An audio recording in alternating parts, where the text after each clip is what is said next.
What is up, martial arts fanatics? Welcome back. As always, I'm Coach Greg, and today I wanted to do a video talking about the difference between an intermediate and an advanced student, at least as I perceive it, right?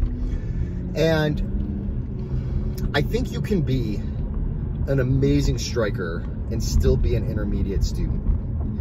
You can be tuning up a lot of people and still be an intermediate student. And you might be asking yourself, like, how is that possible, right? If I'm tuning everybody up, how am I an intermediate striker? And I think the answer to that has to do with this. There's a lot of reasons you might be tuning everybody up. So first of all, it might be you're only doing one thing, so it becomes easier to do it. It could be you have a lot of natural attributes. It could be you're just not in the right gym. But even if you're beating a lot of advanced guys, you might be doing some very simple things and you're doing them for the right reasons, you just don't know what they are. And I think that's the difference. So when I think about an advanced striker, I think about somebody who has depth to their game and understands theory and is able to improvise in the right ways at the right times. And I came up with this analogy the other day and it was like perfect. And maybe it's because, so I've been playing guitar a lot lately. I've been trying to improve my guitar game because, you know, it's just something fun to do on the side. I'm never going to be an amazing guitarist, but I do like to play. But what I've been doing the last like 6 months, when I probably should have been doing YouTube videos, is I've been trying to get really into the weeds and understand guitar. Not just playing to like duplicate what other people are doing, but really understand the theory. And I think that's a big factor when I think about somebody who is an advanced student or an advanced striker. An intermediate student, for example, might be doing some combinations that are the right combinations. Like they work for him, he uses them a lot in his sparring, he spars a lot, and they work for him. But he might not understand why they're really working and why they work for him specifically. Because everybody has things that kind of fall into their game. They might have just played with him and be like, this feels right. And they keep doing it and it's having a lot of success, so they're going to keep doing it. An advanced striker, in my mind, is somebody who understands why these things are working. They don't just throw a combination because they're throwing a combination. They understand the why and the theory behind it. They also, because of that, are doing things that I think a lot of intermediate strikers don't do. There's a lot of great strikers who have no feint game whatsoever. They might naturally be doing things that are creating range control, but they don't understand why they're doing them, right? They might be doing other certain mechanical things and just not understand that they're doing them, right? And I think there's a lot of aspects of fighting that have to do with that. One example that I like to give, and this to me is a hallmark of somebody who's an advanced striker. You know, in jiu-jitsu, they talk a lot about pressure. And as you get more advanced in jiu-jitsu, they talk about pressure from bottom, right? Being in a guard and making your opponent feel discomfort, making them feel threatened all the time. And the same thing is true from striking. I think a lot of times when you talk about pressure and striking, people think about it as like this thing, like I'm walking them back all the time so that they're constantly having to back up and get away from me. I'm cutting off ring space and all that stuff. But that's not what pressure is. That is movement. And that is not the same thing as pressure. And I think a lot of people mistake the two. You can have a retreating based game and still create more pressure than somebody who has a forward moving game. And I think a lot of times when I hear guys who do certain arts like Muay Thai and stuff like that, where they talk about you have to always be walking forward, I think the reason they think that is they think you have to always be able to create pressure on your opponent. And the only way they know to do it is by moving forward. To me, somebody who is an advanced striker does not need to do that. I'm going to point to Alex Pereira as my like best example of like a true genius of striking, right? And I'm going to compare it with somebody like Josh Emmett. Josh Emmett's an intermediate striker. He's a great striker. He's one of the top 5 in his division. He hits really hard. He's got a good game. But when you look at somebody like Alex Pereira, or, you know, Max Holloway, if we want to do apples to apples, I guess, the ability, you don't have to walk somebody down to create pressure.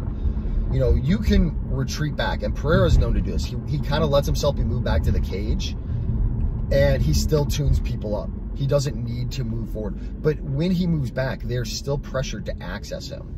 They feel threatened entering into his range. And that, to me, demonstrates a higher level of ability.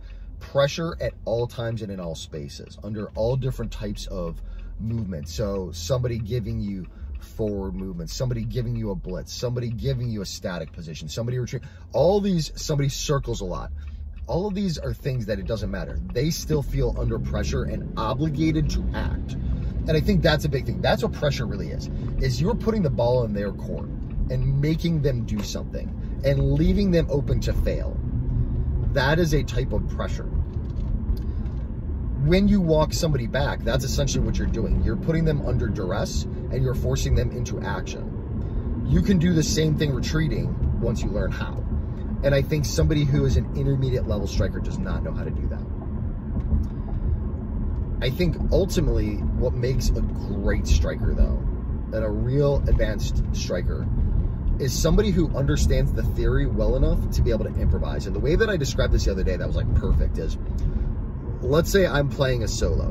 Now, when you're an intermediate striker, you're like learning somebody else's guitar solo, right? Like, you know, I'm practicing Voodoo Child every day, right? Like, I'm learning how Hendrix played it. I'm practicing until I play it perfectly, just like Hendrix. And that's what an intermediate striker does. They learn combinations, they learn counters, and they learn to do it like these top guys, and they do it exactly that way, or whatever their coaches taught them, they do it exactly like that. And they're kind of taking it at surface value. And some people never move past that. An advanced striker, because they understand the theory, you know, they might use aspects of that. So, for example, if I'm playing a solo and I'm playing some blues in G, I might play a T-Bone Walker lick. But that's not the only thing I do. Most of it is still my playing off of scales and modes. You know, whether you're doing cage system or, you know, arpeggios or all that, whatever you're doing, like, you're doing different things within that are ultimately creating your sound, and you're doing your own sound quality. Whether you're somebody who likes to just play super fast and a lot of hammer-ons, or you're somebody who does a lot of, but like, if you take this now into striking, the same thing is true. You might do this combination that your coach taught you, that you did a lot as an intermediate student, that feels really good to do.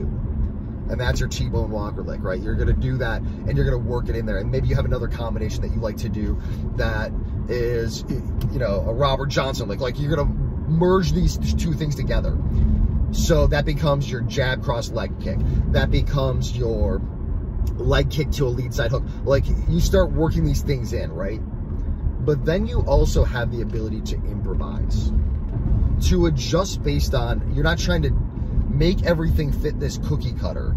You're in the moment and allowing the moment to be more free-flowing. Because you understand the theory of it, you'll go a lot further with it. So when you get somebody who pressures and likes to use certain types of attacks, you're very comfortable with having your own improvisation on that. The ability to understand why that combination and level changes and feinting and all that stuff works together, so that you don't even do it thinking, you just naturally default into this process and you throw the right things because you know that they're the right things and they feel right to do it because you've done it so much. Your responses are the right types of responses. Just like in music, like, I don't have to force myself to be at specific timings. I just feel when the timing is right. And if there's a timing change or a key change, you know, like, I can adjust to that. Same thing in striking. If I'm fighting somebody and they change the tempo, right? All of a sudden they start increasing the pace. Maybe they have changed they've made adaptations from one round to another, let's say, because they sense that a thing is not working right. So they're going to try to change the game to now kind of mess me up. I can adjust to that because I have the tools in place to do so. I don't need my coach yelling from the corner what I need to do, or I don't need to depend on that same template, which keeps me very locked in. And that's the problem with a guy like Josh Emmett. These intermediate students who might be tuning everybody up. If you get a guy who is advanced and they know how to change tactics on you to deal with whatever you're giving them, because maybe you're doing a lot of the right things, and they're going, oh, this isn't working, but I know how to adapt for this. They're improvising and adapting and overcoming, and you are not. Now you're stuck doing that same template, but that template is a failing template. It's like if they do a key change and now you're playing in the wrong key. Man, this music analogy is working great. I'm really happy with it. Anyway, I hope you enjoyed this. I hope this made sense to you. If there are things that you do that you feel like differentiates an intermediate to an advanced student, or if you have questions about what all this that I said, just, you know, what this means and how to apply it to your game, please put it in the comments below and I will elaborate further. But really, it's about the ability to really understand the depth of what's happening and not just rely on template responses and continuously throwing jab, cross hook, you know, like Rob thought, jab, cross hook, jab, cross hook, jab, cross hook, same thing every time. Sooner or later you get caught.